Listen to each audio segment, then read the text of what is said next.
MOS Hampton.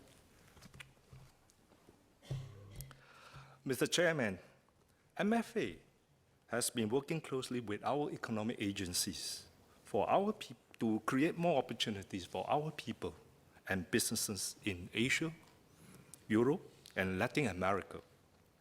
I will elaborate on our efforts to strengthen Singapore's connectivity to these partners and international organizations through diplomacy and trade. Apart from the US, 9 of our top 10 trading partners are from Asia. Around 40% of Singapore's merchandise exports were delivered to Northeast Asia last year. China has been Singapore's largest trading partner since 2013 and top investment destination since 1997.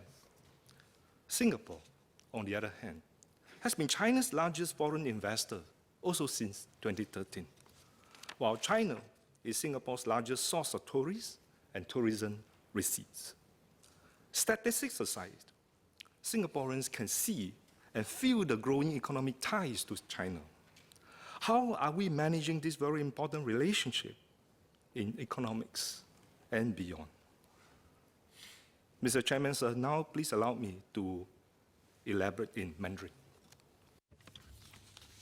Mr. Chairman, 2018 marks the 40th anniversary of the visit to Singapore by the then Senior Vice Premier Deng Xiaoping in 1978.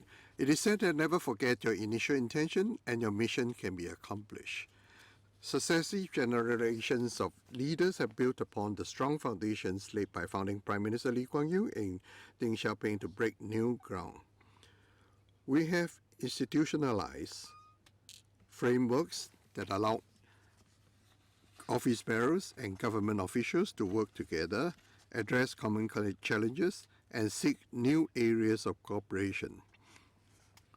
Beyond the 3 government-to-government projects, namely the China-Singapore Suzhou Industrial Park, the Sino-Singapore Tianjin Econo-City, and China-Singapore Chongqing Demonstration Initiative on Strategic Connectivity. We have also Economic and Trade Councils with Guangdong, Jiangsu, Liaoning, Shandong, Sichuan, Tianjin, and Zhejiang.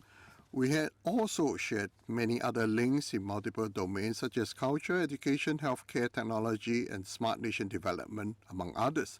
It is for this reason that both sides have described our relationships as an all-round cooperative partnership progressing with the times. Mr. Chairman, the global economic landscape is expected to further transform in the following years. As a center of trade, transport, and finance, Singapore can partner different companies seeking to venture into Southeast Asia, China, India, and other key markets. The Chongqing Connectivity Initiative Southern Transport Corridor will shorten trade routes between Western China and Southeast Asia and beyond to Europe. Singapore is also well placed to provide financial, legal, and advisory services to support commercially viable Belt and Road projects. Several Chinese banks have already issued BNR bonds in Singapore. Confucius said, "Don't worry about not being known, just prove your worth." In other words, don't worry that you are known to others. So long as you have the real capabilities and learn it, other people will accept and appreciate you. Singapore's relevance to the world depends on our continued success and ability to innovate, adapt, and excel. Many Chinese delegations have visited Singapore on study trips and attended courses over the years. We are an interesting case study to the Chinese and other partners, not only because we share good relations, but also because of our different but time-tested approaches. However, it is not a one-way traffic. Increasingly, we are learning from each other, so as to have a win-win situation for both. Today, both sides continue to exchange views through high-level platforms such as Joint Council for Bilateral Cooperation, Singapore-China Social Governance Forum, the Singapore-China Forum on Leadership, and the Singapore-China Legal and Judicial Roundtable. While Singapore may be a small country, we should continue to expand our international space as well as create more opportunities for Singaporeans to broaden our horizons and establish our global presence.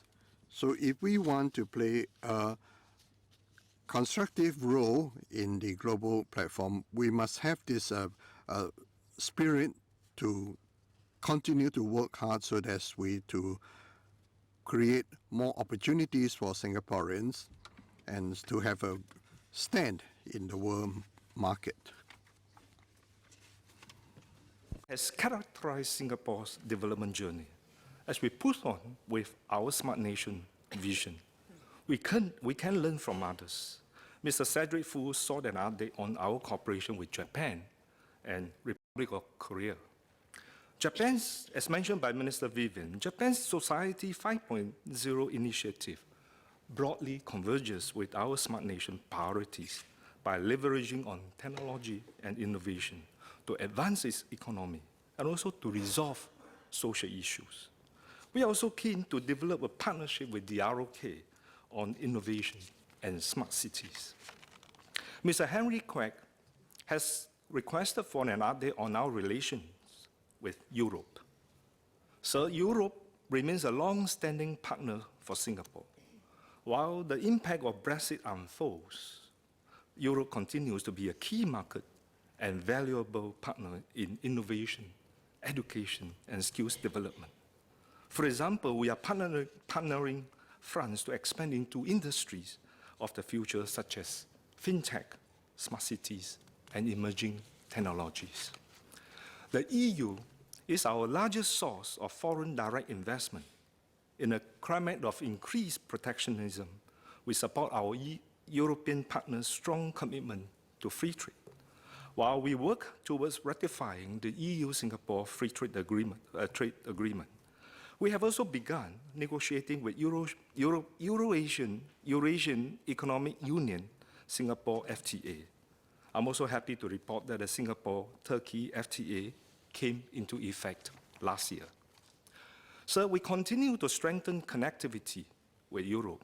Air traffic between Singapore and the EU has grown at an annual rate of 3.8% in the past few years.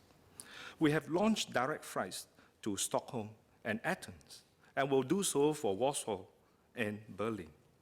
Region-to-region connectivity will also be enhanced when we conclude the ASEAN-EU Comprehensive Air Transport Agreement. With increased connectivity, Singapore will stand to gain from increased investment, tourism, trade, and employment.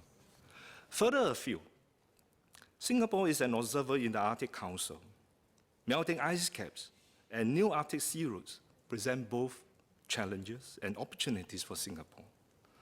Shipping traffic could be diverted in the long run, but Singapore companies could leverage on the emerging sectors in the Arctic, such as shipbuilding and repair, port management, and offshore engineering. Ms. Liang Eng-hua asked about our engagement of emerging markets.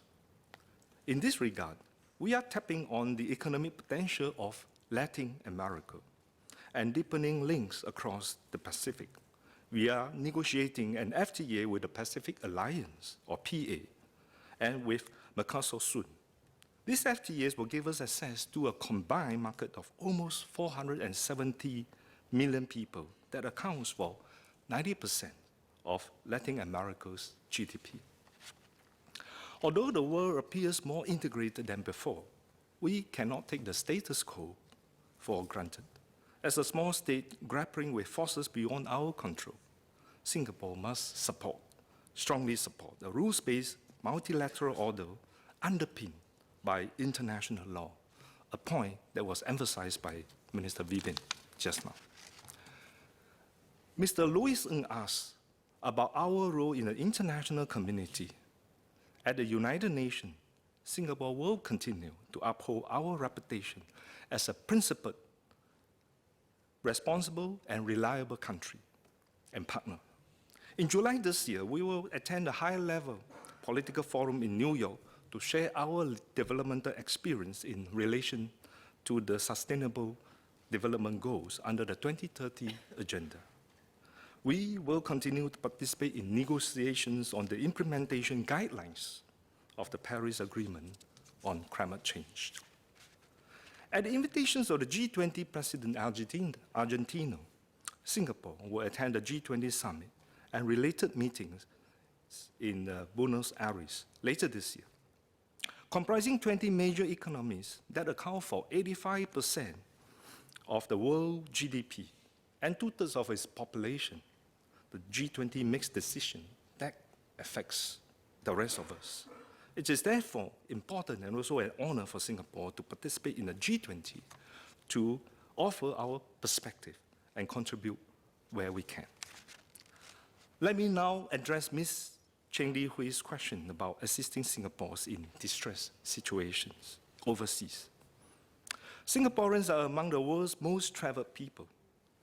Consular assistance for overseas Singaporeans remain one of MFA's more visible core functions. 2017 was a very busy year. We responded to a number of overseas incidents, including multiple attacks and natural disasters at tourist hotspots. For example, when Mount Agung erupted in December last year, our crisis response team was on the ground to help Singaporeans affected by airport closures. We also assisted Singaporeans who were involved in road traffic accidents in the US, Australia, and closer at home in Malaysia. We will continue to do our best to assist Singaporeans who are caught in difficult situations overseas. However, we also urge our fellow Singaporeans to continue to practice personal responsibility and self-reliance and vigilance, as our MFA staff are not able to be everywhere all the time. So in this regard, I was very heartened that many Singaporeans traveled to Johor on their own to join in the search and rescue efforts for our 2 missing hikers in Mount Pulai recently. Likewise, local Singaporean communities abroad are often the first line of support and assistance for each other, and also to fellow Singaporeans traveling to that part of the world, especially when the nearest MFA representation is far away. And on our part, MFA will endeavor to provide useful and timely information to Singaporean travelers through technology. For example, we provide country-specific travel information on our revamped MFA website, and we are also working with government agencies and relevant partners to broaden our reach through various platforms such as Ask Jamie at MFA, chatbot, and SETS travel application. However, given the free flow of information and disinformation, we hope that Singaporeans can continue to be vigilant and discerning, and not to take information at face value. This will prevent a repeat of the false reports about riots in Batam last year that caused a lot of unnecessary alarm and anxieties to Singaporeans.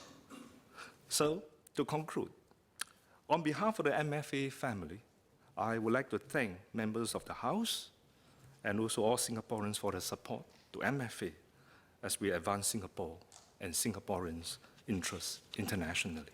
Thank you.